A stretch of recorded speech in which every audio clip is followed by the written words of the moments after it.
Thanks everyone for coming. My name is Lena Stier. I'm EAN's data manager and research analyst.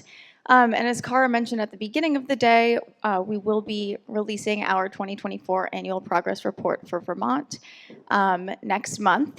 So right now we just wanted to, at the beginning of some of these sector conversations, give a brief overview of some of the key takeaways from the annual report. So I'm going to be talking about transportation key takeaways and a brief overview of that sector.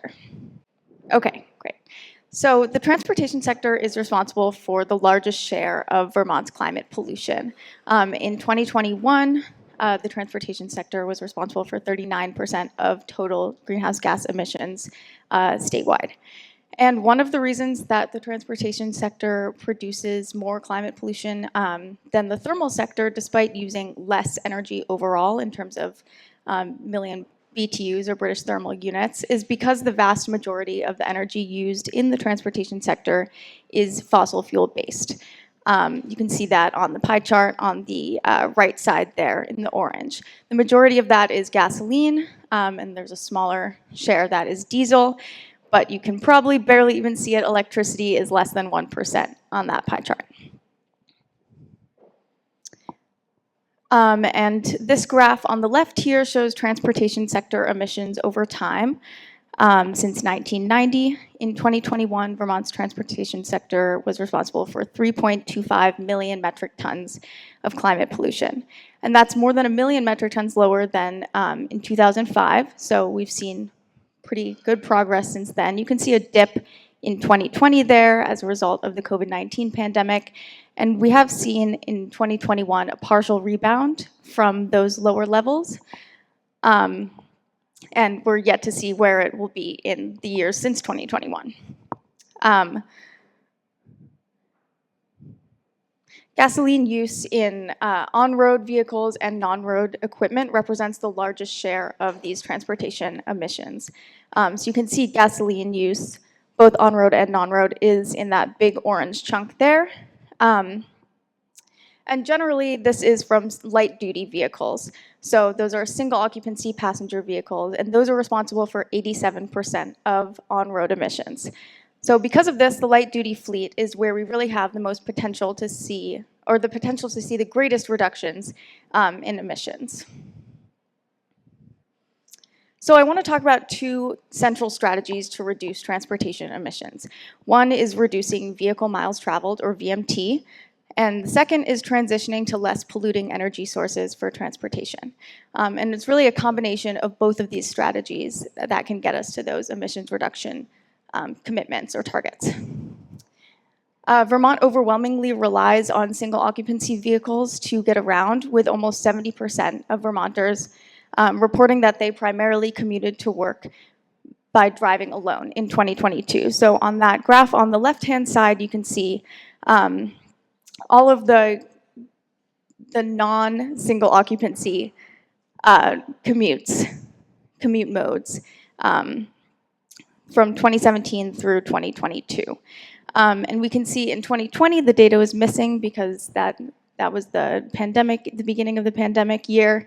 But we can see kind of a rise in non-single occupancy commuting in 2021 as a result of the pandemic. And most of that is from an increase in remote work. But we can see that kind of starting to shift back downwards as we're kind of moving out of those pandemic lockdowns. Reducing VMT doesn't only have to mean walking or biking. It can also be achieved via carpooling, taking public transportation, other choices that increase vehicle occupancy and reduce emissions per passenger mile, and that's what's shown on the right side there. That is pounds of emissions per passenger mile by different vehicle types. So electric vehicles at the bottom, and you can see gasoline, cars, and trucks at the top there.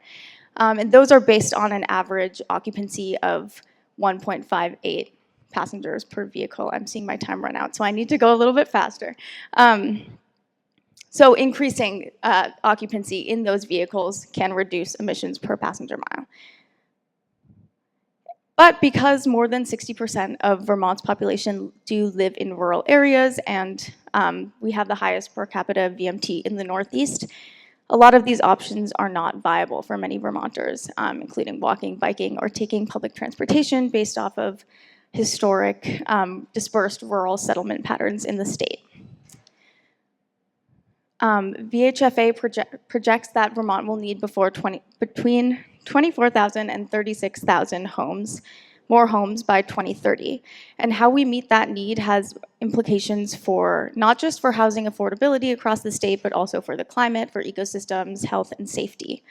And this study from VTrans on VMT and smart growth that was recently published has shown that a smart growth approach of concentrated growth and balanced land use would reduce annual GHG emissions by between 8,000 and 13,000 metric tons by 2050. So that's what you can see on the farthest left bar.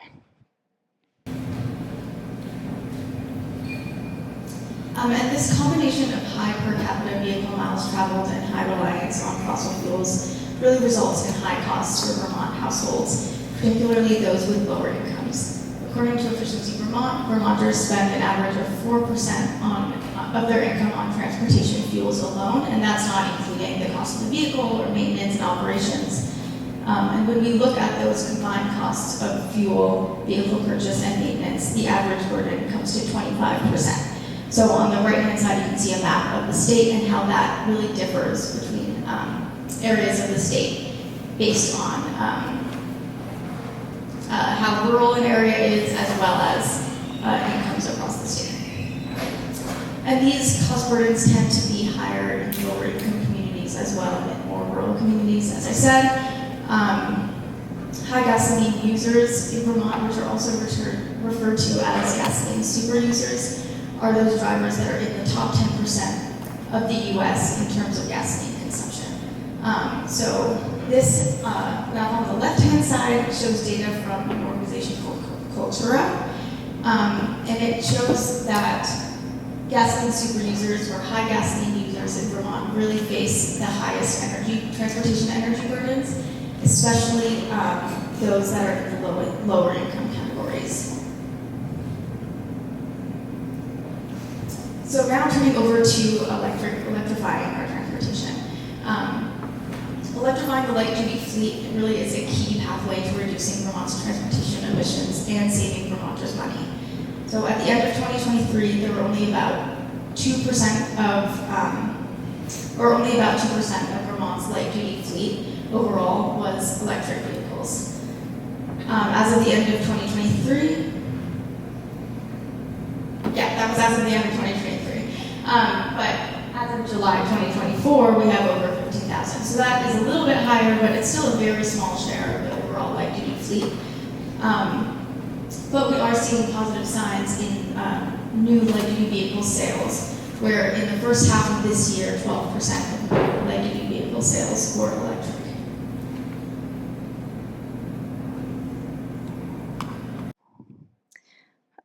Vermonters can save hundreds of dollars on fuel costs each year when switching from a gas-powered vehicle to an EV, and this graph is showing the cost comparison of those fuels over time. We can really see that gasoline and diesel here are much more volatile than electricity, which has remained quite stable over time. And Vermonters can also save additional money when they have access to special EV rates that are offered through the utilities. So those are shown on those small dots below for GMP and Burlington Electric. And I'm kind of rushing through because I know I don't have a lot of time left. And many of you have probably seen these maps or these graphics before, but in addition to reducing costs for individual households, electrification of transportation and thermal has benefits for the Vermont economy as a whole. When we spend money on fossil fuels, a higher share of those dollars are draining out of the state's economy rather than staying and recirculating in Vermont. And one of the key reasons that it costs less, that we're seeing these lower costs for powering an electric vehicle, is because the electric equipment is so much more energy efficient. So in other words, less energy is required to power an EV than a gas vehicle to move the same distance. And going back to the highest gasoline users in the state, they really have the potential to see the greatest reductions in costs. This is also some data from Cultura, and it shows that those highest gasoline users in Vermont have the potential to save over $4,000 per year when switching to an EV from a gas vehicle, compared to just under $1,000, which is still a good amount of savings every year, but just under $1,000 for the typical or average gasoline users. And I know I'm out of time, so I might just leave it there. Thank you.